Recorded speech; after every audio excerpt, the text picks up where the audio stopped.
Iko fanya fikaje hapa? Na ustazi alisema kwamba alivaa kanzu na kibakashe. Usilie. Ngoja tuchukue ustazi. Baba sijui atakuwa amekufa.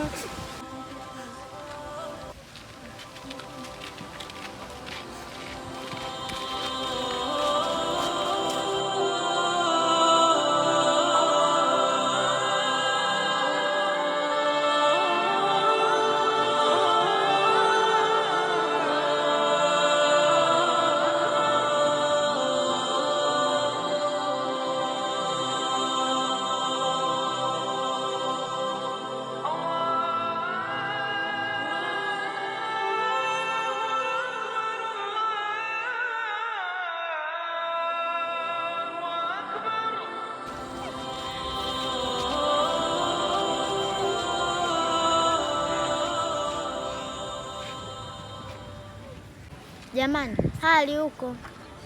Sisi kwetu hali si nzuri kabisa. Tumebahatika kupata kofia tu. Sisi hata kanzu hatujabahatika kupata. Itakuwa kachukuliwa na watu wabani. Sasa kafurua jamani. Ila inatubidi sasa hivi ni usiku sana. Saa 12 kasoro. Kwa hiyo kila mtu aganike aende nyumbani. Mmesikia?